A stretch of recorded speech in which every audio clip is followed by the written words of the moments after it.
bay vút trong miền, ca như là sương khuya tan vào đêm quên, tan vào đêm quên. Okay, are you still drooling for the story?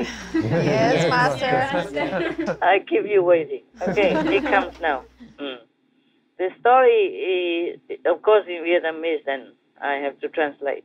The title says something like, whatever you do is all for yourself. It's always for yourself. Meaning, you're not working for anyone else, even if you say you work for the world or whatever. I have always told you that. Yes, huh? Master. Because you gain merit or you gain bad karma out of whatever you do. Yes. So whatever you do is all for yourself, bad or good. So better do good. Yes. This story is one of the stories in that book that's published in Amsterdam, Holland, Netherlands in the 19th century. A long time ago, there was a very, very poor old woman. She stayed in a grass hut, a thatched hut, very shabby, and it was almost like it could collapse any time. Yeah, very poor and didn't repair it that often. And her thatched hut was in the suburb of a city, and it was near a forest. Every day she went out to beg from door to door, but just a little bit, enough to survive in a very meager fashion daily. But even then, every time, though she was very poor and lived in such a very meager existence, every time she received some donation money from anybody, instead of saying thank you like every other beggar, she always say one sentence all the time. She say, whatever you do is only for you, only for yourself. Whenever people heard her say such things, they were kind of perplexed, but nobody understood what she meant. One time, she went to the palace, and then the queen gave her a good gift, a very decent gift. And this lady, the woman, she took the gift in her hand, and at the same time, she said, whatever you do is only for yourself. Yes. And then the queen, hearing that, she feels so very weird. But the queen thought to herself, oh, this is probably just a poor, uneducated woman. She just learned something and then just said it like that. That's all. Yes. And then sometime later, this old poor beggar woman came back to the palace again. And this time, the queen gifted her with an even more generous gift, present, and donation. This time, the old beggar woman repeated the same sentence. And then after the queen heard it again, this time she was very, very angry. The queen became angry. She told all of her servants like this, you, all of you, you heard this old woman talking in such a impolite, rude way. And then even she dares to ridicule the people who help her like that.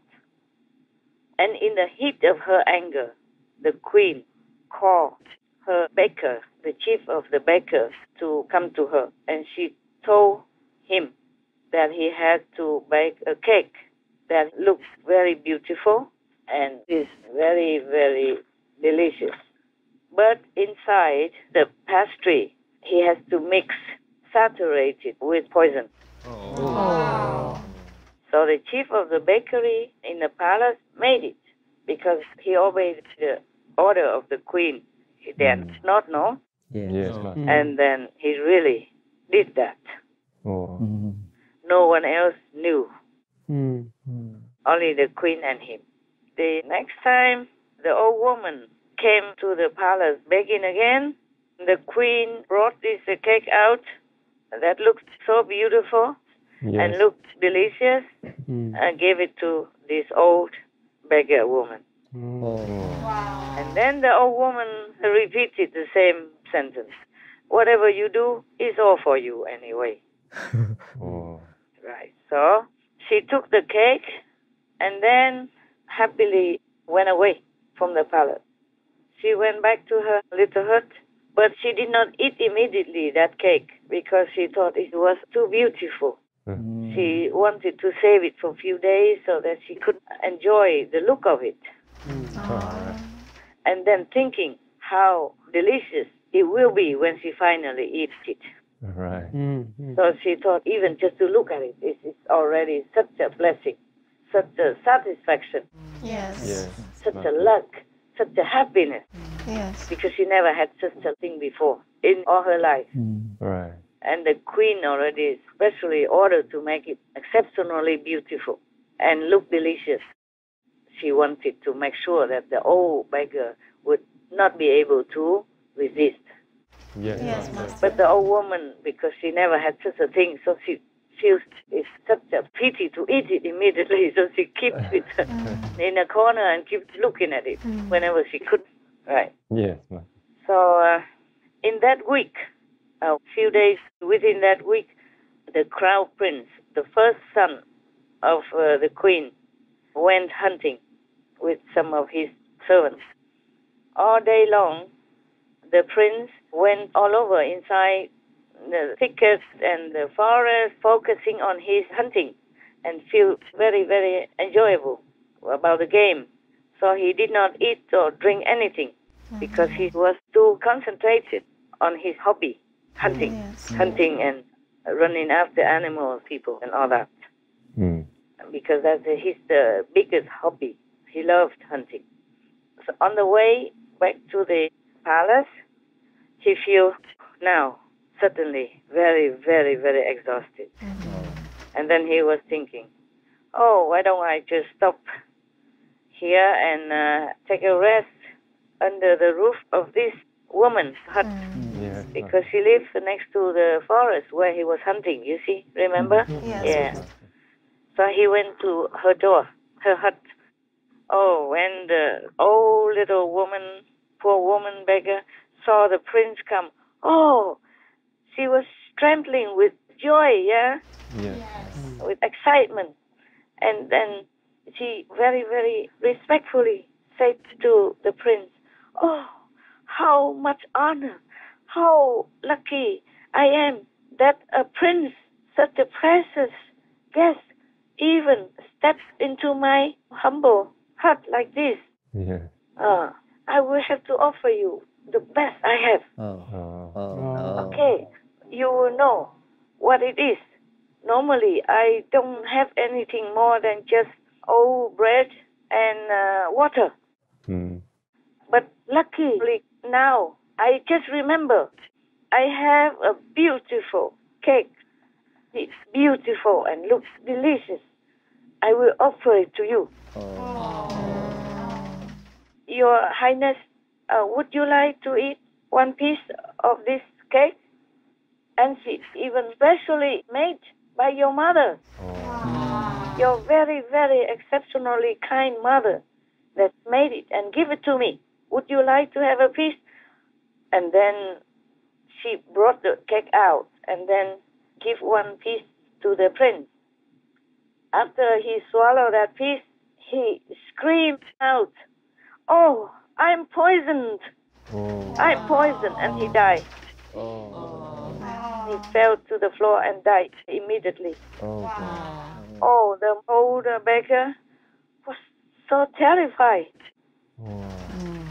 She was screaming, yelling at the same time as she was running to the queen in the palace to tell her the story. The bad, unfortunate event that just happened. Yeah. After hearing that, the queen also fell down, collapsed and fainted, unconscious. Of course, many of the best doctors were summoned to the palace. Summoned to the palace to save her.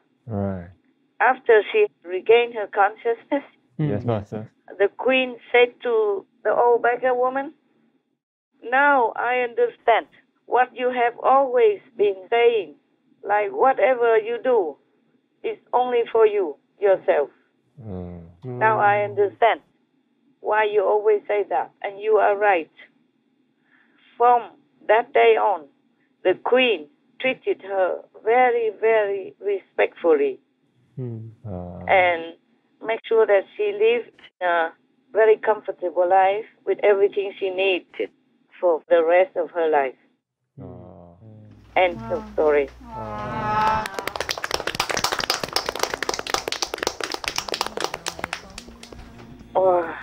You see that, huh? Yes, Master. Người như thuyền qua sông trôi mãi xa bờ, ta theo dòng mưa đông bên đồi lang thang.